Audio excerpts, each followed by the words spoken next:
तस्वीरें आपके सामने टेलीविजन स्क्रीन पर बंगबंधु की मजार पर पीएम मोदी गए, शेख हसीना साथ में थी और साथ ही उसके पहले स्मारक पर उन्होंने पुष्प अर्पित किए, श्रद्धांजलि अर्पित की और साथ ही पीएम ने वहां पर पौधारोपण भी किया है।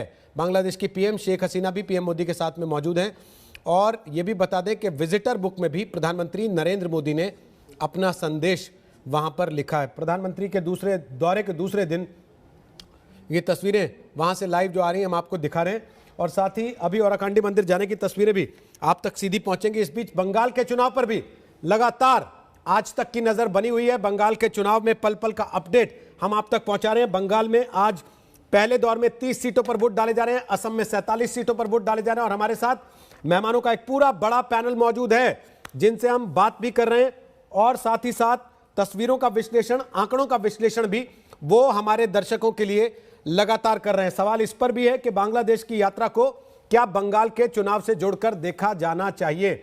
हमारे साथ कौशिक डेका आ गए असम से, हमारे सहयोगी इंडिया टुडे जुड़े हैं। स्वागत है कौशिक डेका आपका। काफी देर से आप सुन रहे होंगे बांग्लादेश में पीएम मोदी की लाइव तस्वीरें हम आपको दिखा रहे हैं, लेकिन असम के चुनाव में क्या चल रहा है थोड़ा ताजा हाल बता दें आप पहले, उसके बाद आगे की बात।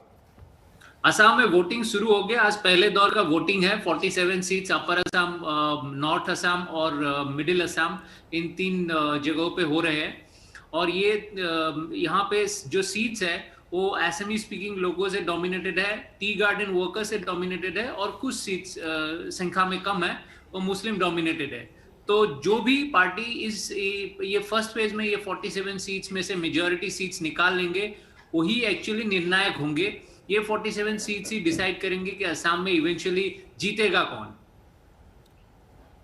जी तो चुनाव का मुद्दा बीजेपी को सत्ता से बाहर करना है या फिर जमीनी हकीकत के मुद्दे हैं जिन पर राजनेताओं ने वादे तो बड़े बड़े कर दिए? जमीनी हकीकत को देखा जाए तो पिछले 5 साल में बीजेपी ने जो वेलफेयर स्कीम्स लॉन्च की है उनका काफी इम्पैक्ट है ग्राउंड पे और इसी को देखते हुए आप कांग्रेस ने जो बीजेपी को अटैक किया है 2 मुद्दे पे अटैक किया है। पहला तो सिटीजनशिप अमेंडमेंट एक्ट, इसको लेके असम में जो असमी स्पीकिंग वोटर्स है उनमें काफी गुस्सा थे और इसलिए 2 नए पॉलिटिकल पार्टी का भी जन्म हुआ। तो उन पार्टीज को कुछ वोट्स मिलेंगे और इनके वजह से कांग्रेस को जो एडवांटेज मिलने वाला था वो शायद नहीं मिलेंगे जो एंटी का सेंटीमेंट के वजह से। और साथ में ये भी है कांग्रेस ने यूडीएफ के साथ गठबंधन कर लिया है। यूडीएफ को माना जाता है कि वो इमिग्रेंट मुस्लिम जो पॉपुलेशन है उनको सपोर्ट करते हैं। ये जो मान्यता असमी स्पीकर्स में है इसके वजह से कांग्रेस को शायद कम बेनिफिट मिलेगा। दूसरा कांग्रेस ने जो टारगेट किया था बीजेपी को वो टी गार्डन वर्कर्स के डेली वेजेस को लेके है, लेकिन इसमें भी बीजेपी ने 5 साल में जितना किया है और कांग्रेस ने बीजेपी से पहले जो 60 इयर्स असम को रूल किया उस समय टी गार्डन के वर्कर्स को लेके जितने काम किया, इन दोनों में जो अंतर है, साथ में जो यूनियन गवर्नमेंट के वजह से भी बहुत सारे टी गार्डन में स्कीम्स लॉन्च हुए, इनके वजह से कांग्रेस को अपनी जो खोए हुए होल्ड है टी गार्डन्स में वो वापस पाने में थोड़ा मुश्किल हो रहा है। तो कुल मिला के ये दोनों बातों को लेके देखा जाए तो बीजेपी अभी भी थोड़ा एडवांटेज पोजीशन में है, लेकिन तय करेगा कहा के जो सिटीजनशिप अमेंडमेंट का इम्पैक्ट है वो कितना बीजेपी को डैमेज करता है असमी स्पीकिंग एरियाज में, क्योंकि 26 सीट्स है जो 47 सीट्स में पोल्स हो रहे हैं उनमें से 26 सीट्स में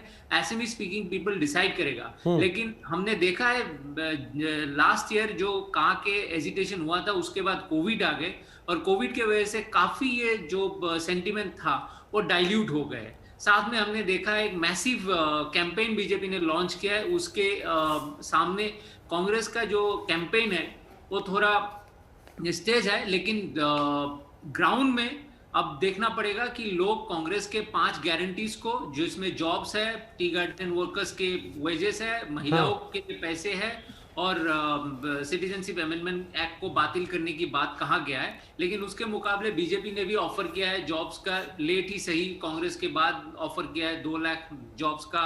टी गार्डन वर्कर्स के लिए उन्होंने कुछ नया अनाउंसमेंट नहीं किया है, लेकिन साथ में जो 2000 रुपया कांग्रेस ने महिलाओं के लिए किया है बीजेपी ने उसको 3000 रुपया किया है। तो इन्हीं सब बातों को लेके तय होगा कि वोटर्स आखिर किसको चुनते हैं। बिहार में 10 लाख नौकरी की बात कही थी तेजस्वी ने, 20 लाख 19 लाख रोजगार के मौके देंगे ये बीजेपी ने वादा कर दिया था और अभी की स्थिति क्या है कि हम टीवी पर हर रोज देख रहे हैं और दिखा रहे हैं, लेकिन विनोद जी, क्या सीएए का आंदोलन कोविड की वजह से डाउन हो गया, या फिर बीजेपी को इस बात का एहसास हुआ कि ये चोट पहुंचा सकता है, नुकसान दे सकता है, इसलिए बीजेपी के नेताओं ने भी रैलियों में बहुत ज्यादा सीएए का जिक्र नहीं किया, बल्कि ये कहते सुने गए कि असम की सभ्यता संस्कृति को किसी तरह की कोई चोट नहीं पहुंचने दी जाएगी? निश्चित रूप से सीएए का जो आंदोलन था, आंदोलन तो निश्चित रूप से जब कोविड आया तो उसके बाद चूंकि गैदरिंग बंद हो गई, इकट्ठा होना बंद हो गया, तो ठंडा पड़ गया, लेकिन मुद्दा ठंडा नहीं पड़ा और मुद्दा वहाँ अभी भी है ये। और इसीलिए जैसा कि अभी डेगा साहब भी बता रहे हैं, इसीलिए बीजेपी को भी अपने कदम पीछे खींचने पड़े, क्योंकि एक तरफ पहले आप याद कीजिए कि बीजेपी सीए को कितना पुश कर रही थी, उसके बाद उसने वापस खींचा। उसके उलट पश्चिम बंगाल में उन्होंने बाकायदा अपने भाषणों में कहा कि हम सीए लागू करेंगे। अब ये बड़ी विडंबना है कि एक राज्य में आप सीए पर पीछे कदम खींच रहे हैं और दूसरे राज्य में आप जोर शोर से कह रहे हैं हम लागू करेंगे। यानी इसका मतलब ये है कि कहीं ना कहीं बीजेपी सीए को पुश तो करना चाहती है, लेकिन आसाम में चूंकि इसको लेकर इतना विरोध है, इसलिए भारतीय जनता पार्टी ने वहां पर इसकी चर्चा बंद कर दी और कांग्रेस उसको उतना ही उठा रही है। कांग्रेस ने हर बार यही हर मीटिंग में कहा है उनके नेताओं ने कि हम सीए नहीं होने देंगे। तो सीए का एक मुद्दा, बड़ा मुद्दा आसाम में है। एक बात जो डेगा साहब ने कही है, मुझे लगता है वो बड़ी महत्वपूर्ण है कि जो दो नई पार्टियां वहां आ गई हैं, एक खास करके अखिल गोगोई की पार्टी, और अखिल गोगोई जेल में है, वो भी लड़ रहे हैं चुनाव। तो वो जो सीए विरोधी वोटर है, वो शायद संजय जी ज़्यादा बेहतर बता पाएंगे कि वो किस तरफ जाता है। वो एक मुश्त कांग्रेस की तरफ जाता है या उसमें विभाजन होता है? अगर उसमें विभाजन होता है तो निश्चित रूप से बीजेपी को उसका लाभ मिलेगा, और अगर वो एक मुश्त कांग्रेस की तरफ चला गया बीजेपी के विरोध में, तो उसका फायदा कांग्रेस को मिलेगा। अभी कमेंट लेते हैं, उसके पहले एक खबर आ गई है। 11:20 तक असम में 24.91% मतदान हुआ है, और साथ ही बंगाल में 28.13% मतदान 11:20 तक हो चुका है। दोनों राज्यों की तस्वीर, दोनों राज्यों के आंकड़े हम आपको बता रहे हैं। अभी तक एक जगह लगभग 25% मतदान हुआ है। बंगाल में वोटिंग की रफ्तार असम के मुकाबले थोड़ी सी तेज है, और बंगाल में 11:20 तक 28.13% मतदान हुआ है। उम्मीद करते हैं संजय जी, अब तो चुनाव आयोग ने डबल ही श्योर होकर आंकड़ा दिया होगा। नहीं, निश्चित रूप से करना भी चाहिए जब तक आप श्योर ना हो कि मतदान का प्रतिशत क्या है। हालांकि इसमें भी ऊपर नीचे होता रहेगा, लेकिन इतना नहीं कि दुगना हो जाए और आधा हो जाए, थोड़ा बहुत ऊपर नीचे होता रहेगा। लेकिन मुझे लगता है कि सतर्कता के साथ इलेक्शन कमीशन ने इन आंकड़ों को जारी किया होगा। जो बात अभी विनोद जी ने सवाल उठाया, क्या आपको लगता है सीएए को लेकर जो दो नई पार्टियां खड़ी हुई जिनका कौशिक जिक्र कर रहे थे? देखिए, जब भी हम किसी एक समुदाय की बात करें, चाहे वो जाति वर्ग की बात करें, कि एक धार्मिक दृष्टिकोण रखने वाले वोटरों की बात करें, जब भी हम कहते हैं कि उनका वोट एक तरफा पड़ रहा है, एक तरफ जाएगा, तो वो तकरीबन 65 से 70% वोट अगर एक समुदाय एक पार्टी की तरफ देता है तो हम कहते हैं कि बहुत ही पोलराइज्ड वोट है। तो लगभग इसी तरह का वोट डिवीजन जरूर होगा। 70-75% कांग्रेस की तरफ जाएंगे और बाकी जो वोट है वो तो छिटका हुआ रहेगा। ऐसा कभी नहीं होता कि पूरे के पूरे समुदाय का वोट एक तरफा जा रहा हो। रागी जी चिंतित हैं काफी? नहीं, मैं चिंतित नहीं हूँ। मुझे ऐसा लगता है कि मैं इस बात से तो सहमत हूँ कि पोलराइज्ड वोट का मतलब है कि 70% वोट जो है वो किसी एक समुदाय का एक पार्टी के लिए जा रहा हो। कहीं भी ऐसा नहीं होता है कि 90% वोट जो है किसी समुदाय का एक ही पार्टी के पक्ष में चला जाए। ऐसा कहीं किसी भी इलेक्शन में नहीं देखा जाता है। लेकिन जहाँ तक अस्मिता का सवाल है, मुझे लगता है कि पिछले 5 वर्षों के दरम्यान भारतीय जनता पार्टी ने जिस प्रकार से काम किया है, उससे मुझे नहीं लगता है कि अस्मिता के नाम पर वो सारी चीज़ें भूल जाएंगे। आखिर 70 साल के अंतर्गत जो आसाम की अस्मिता पर जो संकट बना, घुसपैठियों के कारण, डेमोग्राफिक जो चेंजेज हुए कई डिस्ट्रिक्ट्स के अंदर, सिर्फ बॉर्डर एरिया में भी नहीं, but up to Kaziranga park यदि आप देखेंगे तो बहुत बड़ा परिवर्तन उसमें हुआ है। वो तो कांग्रेस पार्टी के कारण ही हुआ है। तो ऐसी स्थिति में लोग भारतीय जनता पार्टी को छोड़ करके वो कांग्रेस की तरफ जाएंगे, ऐसा संभव नहीं होता। मुझे नहीं लगता। हो सकता है कि जो नई पार्टियां बनी हैं उससे मैं सहमत हूं, उनके तरफ वोट जा सकता है। लेकिन यदि अन्य सोशल ग्रुप से अन्य सामाजिक समीकरण उनके साथ नहीं खड़ा होते हैं तो वैसी स्थिति में वो पार्टियां भारतीय जनता पार्टी का ज़्यादा नुकसान नहीं पहुंचा पाएंगी। आप अपने कोर मुद्दे से और वो जीते हो गए ना। देखिए मुद्दे उससे हटने का मुझे लगता है कि भारतीय जनता पार्टी ने भी इस बात को खुल करके ये कहा है कि सीएए का मुद्दा फिलहाल ठंडे बस्ते में डाला गया है। और मैं इस चीज़ को थोड़ा सा, इसको चूंकि मेरा अध्ययन है इसलिए मैं कह सकता हूं कि बार बार जो वो जिक्र किया जाता था कि 19 लाख जो है वो बांग्लादेशी वोटर आए हैं, वहां से बांग्लादेशी घुसपैठिए, हमको ये समझना पड़ेगा कि वहां से देश के अन्य जिलों में वो आकर के आज रहने लगे हैं, वहां वोटर आई कार्ड और ये जाकर के वो, इसीलिए आपको जो वहां के जो जनसंख्या दिखती है, और यह एक सुनियोजित ये प्रयास के तहत हुआ है।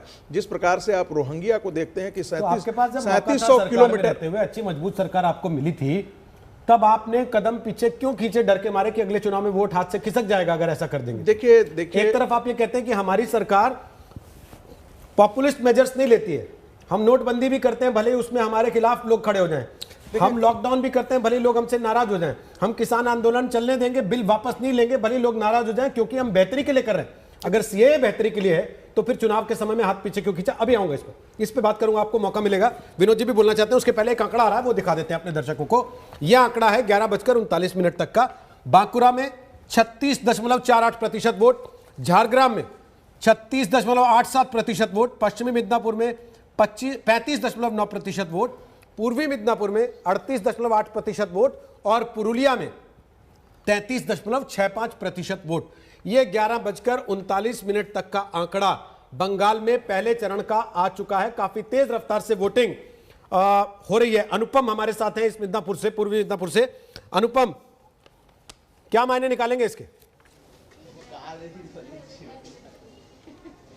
जी देखिए, बंगाल का चरित्र है, बंगाल में वोटिंग परसेंटेज हमेशा से ही ज़्यादा होती है, 80 से 90% होती है और कई बार तो देखा गया है 90% से ऊपर भी वोटिंग हो जाती है। तो जिस तरह के आंकड़े आ रहे हैं स्वाभाविक हैं, इसी तरह की वोटिंग परसेंटेज हमेशा से होती रही है। बंगाल के लोग काफ़ी जागरूक हैं इस मामले में और पूरे नॉर्थ ईस्ट में अगर हम वोटिंग परसेंटेज देखें तो अन्य भागों की तुलना में यहाँ पर वोटिंग परसेंटेज काफ़ी ज़्यादा होता है, 90% के आसपास होता है। तो इस बार भी महसूस किया जा रहा है कि 90% के आसपास वोटिंग परसेंटेज होना चाहिए। और दूसरी सबसे बड़ी बात है कि छिटपुट हिंसा की घटनाओं के अलावा बड़ी कोई हिंसा की घटना अभी तक नहीं है। तो जिस तरह पिछले चुनावों में हमने देखा था कि शुरुआत में ही काफ़ी बड़ी हिंसा की घटनाएं हो जाती हैं, वैसी बहुत बड़ी हिंसा की घटनाएं अभी तक नहीं हैं। छिटपुट बहुत मामूली कई घटनाएं हुई हैं। आरोप प्रत्यारोप की राजनीति बहुत ज़्यादा है, आरोप लगाए जा रहे हैं बीजेपी की ओर से भी, टीएमसी की ओर से भी और दोनों ही पक्षों की ओर से चुनाव आयोग में शिकायत भी दर्ज कराई जा रही है। जी, लेकिन एक तरफ यह कहना कि राजनीतिक हिंसा है, लोगों में खौफ है, और दूसरी तरफ वोट परसेंटेज का पूरी तरह से अप्रभावित रहना, इन तमाम चीजों के बावजूद ये क्या संदेश देता है अनुपम?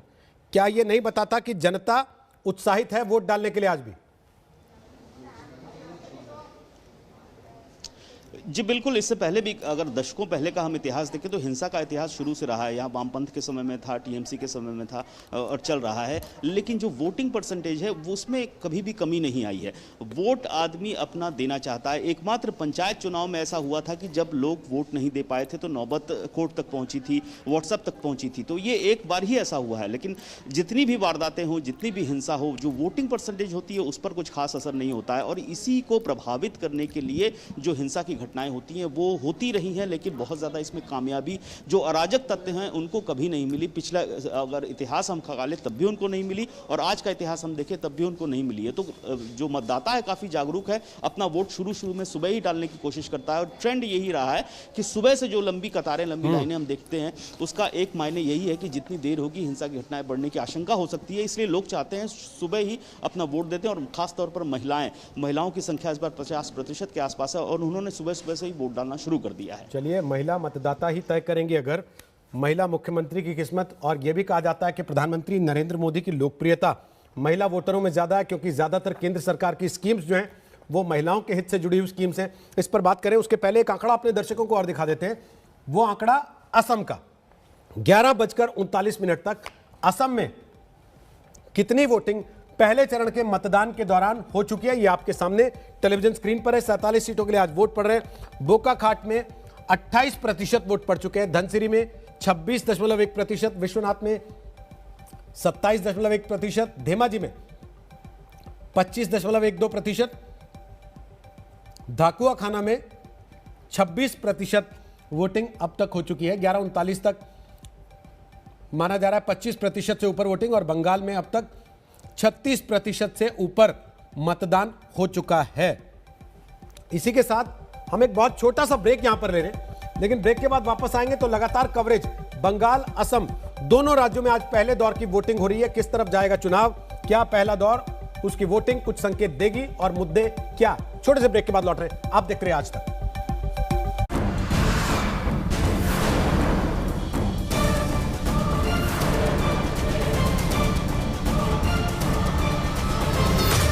नमस्कार, मैं हूं अंजना ओम कश्यप। हमें उम्मीद है ये वीडियो आपको पसंद आया होगा।